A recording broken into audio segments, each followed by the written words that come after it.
सुबह उठ करके पहले मोबाइल मत चलाइए, तब आप सांसों को जीत पाओगे। सुबह उठ करके आजकल क्या करते हैं, मोबाइल चलाते हैं। पहले चलता था कि हाथों को देख करके कराग्रे वस्ते लक्ष्मी कर मध्य सरस्वती कर मूले तू गोविंद प्रभाते कर दर्शनम। अब तो चलता है महाराज कराग्रे वस्ते चाय, कर मध्य मोबाइल और कर मूले तू व्हाट्सअप और फेसबुक कर दर्शनम। यही हो रहा है ना, यही चल रहा है। तो अब कहाँ से मन लगे भजन में, जे नहीं करना है। क्या करना है, एक नियम ले लो अपने जीवन में। प्रातःकालीन उठना है, कैसे उठना है, मोबाइल नहीं चलाना है। उठ करके अभी शांत रहो, पहले उठ करके अपने ही हाथों में भगवान को देखना है। इसी में लक्ष्मी है, इसी में सरस्वती, इसी में गोविंद है। चाहे धन चाहिए, चाहे विद्या चाहिए, चाहे भक्ति चाहिए, चाहे वैराग्य चाहिए, जो भी चाहिए सब आपके ही अपने अंदर है। सिर्फ उसे जानिए, उसे समझिए, उसे देखिए महाराज। तो उसके लिए प्रातःकालीन उठ करके सर्वप्रथम अपने हाथों को देखिए। ये नियम लीजिए, कुछ नियम बता करके जा रहे हैं, क्योंकि संसार में कोई चमत्कार नहीं है जो आपको सुख दे सके या आपकी समस्याओं को काट सके। आप स्वयं ही वो समर्थवान व्यक्ति हैं जिसके अंदर ये योग्यता है कि आप अपनी समस्त समस्याओं को काट सकते हैं और उससे लड़ सकते हैं। बाकी आपकी समस्याओं को कोई नहीं मिटा सकता। भगवान भी कहते हैं कि तू कर्म करेगा तो ही तुझे फल मिलेगा। मैं ईश्वर होकर के भी नहीं मिटा सकता, कुछ भी लिखे को मैं कभी मिटा नहीं सकता। हाँ, मिटाने की योग्यता तुझ में खुद है, बस उसे जानने का प्रयास कर। तो उसके लिए सुबह ये नियम करना है कि पहले हाथों को देखना है, इस श्लोक का उच्चारण करना। उसके बाद अब मोबाइल नहीं चलाना है, अभी रुक जाओ, अभी भी इतनी बेचैनी नहीं, मोबाइल बिल्कुल नहीं चलाना। कब चलाना है हम बताएंगे।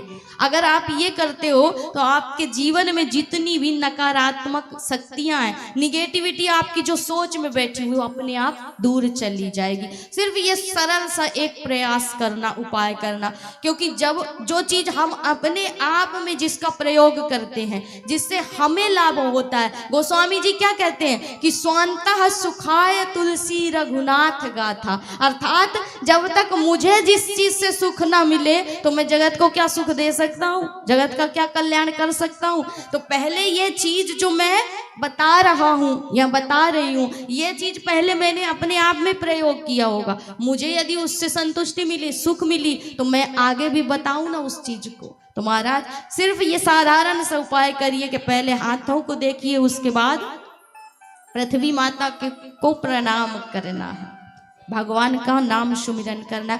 आपके घर में बड़े बुजुर्ग हैं, उनको जाकर के पहले प्रणाम करना है। राम जी का नियम होता था कि राम जी पहले उठ करके यही करते थे और सदैव अपने घर के बड़ों को पहले, माता पिता गुरु को प्रातःकाल उठी के रघुनाथा और माता पिता गुरु ना वही माथा महाराज।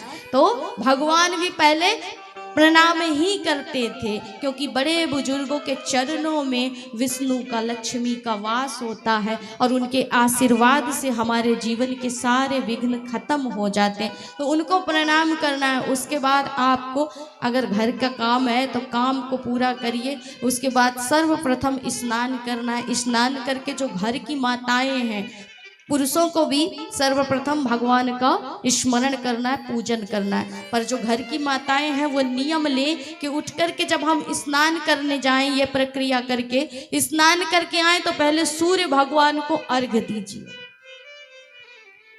यदि सूर्य मजबूत है ना, तो कहा ना कर्म आपका श्रेष्ठ है तो 9 ग्रह आपकी मुट्ठी में है, और कर्म ही यदि खराब है तो 9 के 9 ग्रह फिर बिगड़े हैं महाराज, फिर उन्हें कोई नहीं सुधार सकता। चाहे जिस बाबा की शरण में चले जाओ, फिर कोई नहीं सुधार सकता।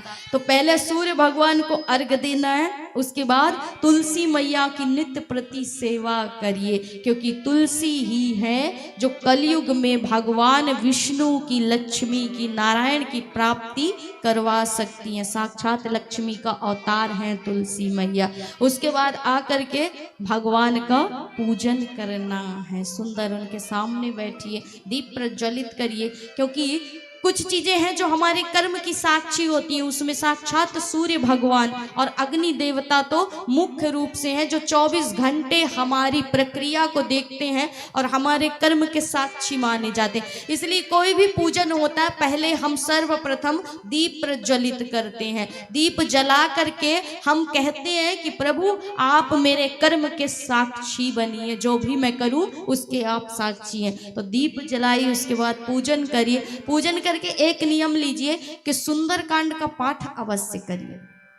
कहा है ना कि कवन सो काज कठिन जाग माही, कवन सो काज कठिन जाग माही, कवन सो काज कठिन जाग माही, कवन सो काज कठिन जाग माही, जो नाही होही तात तुम पाही, जो नाही होई तात तुम पाही, अष्ट सिद्धि नव निधि के दाता, अष्ट सिद्धि नवनिधि के दाता, असवार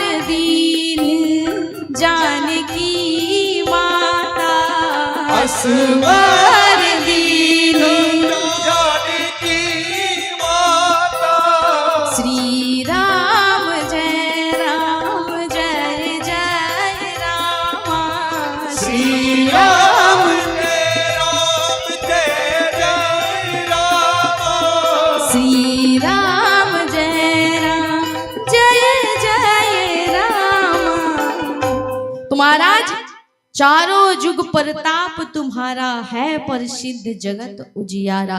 तो ये प्रसिद्ध बात है कि कलयुग में भी हनुमान जी आज भी साक्षात देवता हैं। और कवन सुकाज कठिन जगमाही, जो नहीं होई तात तुम पाही। तो संसार का कोई ऐसा काम नहीं है जो हनुमान जी आपको पूर्ण करके ना दे। इसलिए कोई भी कार्य आरंभ करिए तो सबसे पहले हनुमान जी के चरणों में जाइए, आपका कार्य निश्चिंत रूप से सफल होगा। बस हाँ, कार्य में उस सत्कर्म में सिर्फ भले की भावना होनी चाहिए, दया की पीड़ा की भावना होनी चाहिए, किसी से हिंसा की नहीं होनी चाहिए। तो हनुमान जी उसे अवश्य पूर्ण करके देते हैं। इसलिए सर्वप्रथम नियम बनाइए कि पूजन के बाद हमें नित्य प्रति 5 दोहा ही सही, लेकिन सुंदरकांड का पाठ यदि हम करते हैं तो सब सुंदर ही सुंदर जीवन में होता है। उसी को सुंदरकांड कहा है महाराज, कि फिर सब कुछ सुंदर ही सुंदर होगा, बिल्कुल खराब कुछ भी नहीं होगा, सब जीवन में सुंदर ही सुंदर होगा। तो एक बार आश्रय लीजिए हनुमान जी के सुंदर